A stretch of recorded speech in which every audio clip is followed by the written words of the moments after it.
सुप्रभात बाल मित्रों, आज 30 अप्रैल है और अभ्युदयवाणी की रेलगाड़ी एक बार फिर से आपको ले चलने के लिए तैयार है। आपके दोस्त और हमसफर प्रेम वर्मा के साथ आज के रोमांचक, ज्ञानवर्धक और नैतिक शिक्षा से भरपूर एक अद्भुत यात्रा में, जहां हम नए विचारों से प्रेरित होंगे, नई जानकारी हासिल करेंगे और जीवन के मूल्यों को समझेंगे। तो आइए इस सफर की शुरुआत करते हैं। आज के प्रेरणादायक सुविचार से जिंदगी वैसी बन जाती है जैसा आप इसे बनाते हैं। Life becomes what you make it. जीवन की गुणवत्ता हमारे अपने हाथों में होती है। हमारे विचार, कर्म, चुनाव और प्रयास ही तय करते हैं कि हमारा जीवन कैसा बनेगा। अगर हम सकारात्मकता, मेहनत और समझदारी से काम लें तो जीवन सुंदर और सफल बनता है। वहीं नकारात्मकता या आलस्य हमें असंतुष्टि की ओर ले जाता है। यह वाक्य हमें यह प्रेरणा देता है कि हम अपनी जिंदगी के निर्माता खुद हैं। जैसा हम चाहेंगे वैसा ही बनाएंगे। अभ्युदयवाणी में अब जानते हैं आज का अंग्रेजी शब्द जो है वर्डेंट। वर्डेंट का अर्थ होता है हरा भरा या हरे रंग से भरपूर। उदाहरण के लिए, the hills become verdant with lush greenery during the spring season. बसंत के मौसम में पहाड़ियां हरियाली से भरपूर हो जाती हैं। आगे बढ़ते हैं इस सफर में और आनंद लेते हैं आज की पहेली का। बिना हाथ पैर के, चल के न तैर के, सबके घर चली जाऊं बिना किसी बैर के। इस पहेली का जवाब है पत्र। अब अगला स्टेशन है आज का इतिहास। इतिहास हमें अतीत से सीखने और वर्तमान को बेहतर बनाने का मौका देता है। आइए इतिहास के पन्नों में आज 30 अप्रैल की कुछ प्रमुख घटनाओं पर नजर डालें। सन 1030 में आज ही भारत पर 17 बार आक्रमण करने वाले महमूद गजनी की मृत्यु मलेरिया और तपेदिक जैसी बीमारियों से जूझने के बाद गजनी अफगानिस्तान में हुई। सन 1789 में आज ही 30 अप्रैल को अमेरिकी क्रांति के नायक जॉर्ज वाशिंगटन ने न्यूयॉर्क के फेडरल हॉल में राष्ट्रपति पद की शपथ ली, जिससे विश्व के पहले आधुनिक लोकतंत्र की नींव पड़ी। सन 1870 में आज ही भारतीय सिनेमा के संस्थापक दादा साहब फाल्के का जन्म नासिक में हुआ, जिन्होंने 1913 में मूक फिल्म राजा हरिश्चंद्र बनाकर भारतीय फिल्म उद्योग की नई इबारत लिखी। 30 अप्रैल 1908 को खुदीराम बोस और प्रफुल्ल चाकी ने मुजफ्फरपुर के मजिस्ट्रेट किंग्सफोर्ड की बग्गी पर बम फेंका, जिससे 2 ब्रिटिश महिलाओं की मौत हो गई। हालांकि किंग्सफोर्ड बच गया।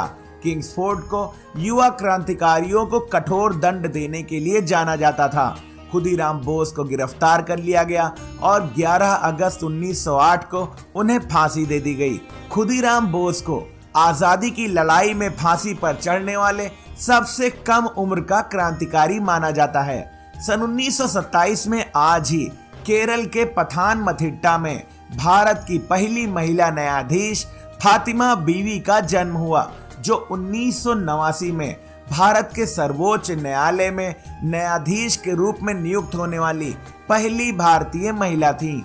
सन 1945 में आज ही 30 अप्रैल को द्वितीय विश्व युद्ध के अंतिम दिनों में नाजी तानाशाह एडोल्फ हिटलर ने बर्लिन के बंकर में आत्महत्या कर ली, जिसके एक सप्ताह बाद ही जर्मनी ने मित्र देशों के सामने आत्मसमर्पण कर दिया। सन 1991 में आज ही 30 अप्रैल को बांग्लादेश में आए चक्रवात O2B ने 1,38,000 लोगों की जान ले ली और 10 लाख मवेशियों को मार डाला, जो इतिहास की सबसे विनाशकारी प्राकृतिक आपदाओं में से एक माना जाता है। अभ्युदयवाणी की अगली कड़ी प्रेरक व्यक्तित्व में आज हम जानेंगे भारतीय सिनेमा के जनक दादा साहब फाल्के के बारे में। दादा साहब फाल्के, जिनका पूरा नाम धुंडीराज गोविंद फाल्के था, मंच के अनुभवी अभिनेता, शौकिया जादूगर और भारतीय सिनेमा के जनक थे। क्रिसमस के अवसर पर ईसा मसीह नामक फिल्म देखने के बाद फाल्के ने फिल्म निर्माण में अपना जीवन समर्पित करने का निर्णय लिया। उन्हें लगा कि रामायण और महाभारत जैसे पौराणिक महाकाव्यों से फिल्मों के लिए बेहतरीन कहानियां मिल सकती हैं। फाल्के में कला और तकनीकी का अद्भुत मिश्रण था। वह विभिन्न क्षेत्रों में कुशल थे, जिनमें अभिनय, जादू, मुद्रण, चित्रकला और फोटोग्राफी शामिल थी। वह लगातार नए प्रयोग करते रहते थे और भारतीय सिनेमा को नई ऊंचाइयों तक ले जाने के लिए प्रतिबद्ध थे। 1913 में उन्होंने भारत की पहली पूर्ण लंबाई वाली फीचर फिल्म राजा हरिश्चंद्र का निर्माण और निर्देशन किया। यह एक अविश्वसनीय उपलब्धि थी, जिसने भारतीय सिनेमा के इतिहास में एक नए युग की शुरुआत की।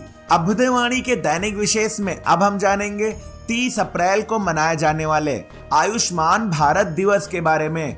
आयुष्मान भारत दिवस प्रतिवर्ष 30 अप्रैल को मनाया जाता है, जो भारत सरकार की एक महत्वपूर्ण स्वास्थ्य पहल आयुष्मान भारत योजना या प्रधानमंत्री जन आरोग्य योजना PM-JAY के शुभारंभ की स्मृति का प्रतीक है। इस दिवस को मनाने का मुख्य उद्देश्य इस योजना के महत्व को रेखांकित करना और लोगों को इसके प्रति जागरूक करना है, जिसका लक्ष्य गरीब और कमजोर परिवारों को मुफ्त या रियायती दरों पर स्वास्थ्य सेवाएं प्रदान करना है। इस दिन देश भर में सार्वजनिक स्वास्थ्य जागरूकता अभियान चलाए जाते हैं। गांव, शहरों, अस्पतालों में सामुदायिक कार्यक्रम आयोजित होते हैं और स्वास्थ्य शिविर लगाकर मुफ्त जांच और परामर्श की सुविधा दी जाती है। इन गतिविधियों के माध्यम से योजना के लाभों के बारे में जानकारी प्रसारित की जाती है और लोगों को स्वास्थ्य सेवाओं तक आसान पहुंच प्रदान करने, स्वास्थ्य के प्रति सकारात्मक रवैया अपनाने तथा योजना के लाभों का अधिकाधिक उपयोग करने के लिए प्रेरित किया जाता है। संक्षेप में, आयुष्मान भारत दिवस भारत में स्वास्थ्य सेवा को सुलभ बनाने की दिशा में एक महत्वपूर्ण कदम है, जो यह सुनिश्चित करने का प्रयास करता है कि कोई भी व्यक्ति आवश्यक स्वास्थ्य सेवाओं से वंचित ना रहे। अभ्युदयवाणी के अंतिम पड़ाव पर अब सुनते हैं आज की प्रेरणादायक बाल कहानी, जिसका शीर्षक है अनचाहे मेहमान। एक गांव में रहने वाले किसान सोहन और उसकी पत्नी गीता बहुत मेहनती और दयालु थे। एक दिन दूर के रिश्तेदारों के 4 मेहमान उनके घर आए। शुरुआत में तो सब ठीक था, पर 2 दिन बीतते ही मेहमानों ने लौटने का नाम नहीं लिया। गीता के हाथ के स्वादिष्ट पकौड़े और मोहन का गर्मजोशी से भरा स्वभाव उन्हें यहाँ बांधे हुए था।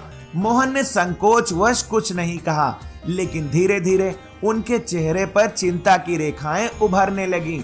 उनके पास सिर्फ एक छोटा सा खेत और सीमित अनाज था। मेहमानों के लगातार रुकने से अनाज का भंडार तेजी से घट रहा था। 1 सप्ताह बीत गया। मेहमान अब भी सुबह की चाय और शाम के पकवानों का आनंद लेते रहे, बिना यह सोचे कि मेजबानों पर क्या बीत रही है।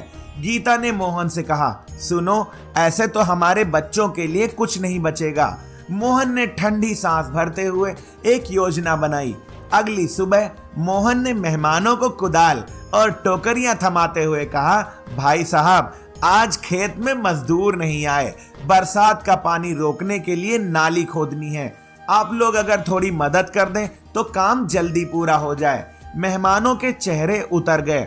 उनमें से एक ने टालने की कोशिश की, अरे हम तो शहरी हैं, यह मजदूरी का काम नहीं कर सकते। लेकिन मोहन ने मासूमियत से कहा, कोई बात नहीं, धीरे धीरे सीख जाएंगे।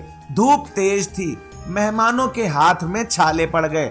पसीने से तरबतर होकर एक ने कहा, यहाँ आराम की उम्मीद थी, मगर यहाँ तो जुल्म हो रहा है। दोपहर खाने में मोहन ने साधारण रोटी दाल ही परोसी। शाम को थक कर चूर हो चुके मेहमानों ने फुसफुसाते हुए फैसला किया, कल सुबह ही वापस चलते हैं। अगले दिन बिना नाश्ता किए ही वह जल्दी से रवाना हो गए। मोहन ने गीता की ओर देखकर कहा, कभी कभी नरम दिल से नहीं, समझदारी से काम लेना पड़ता है।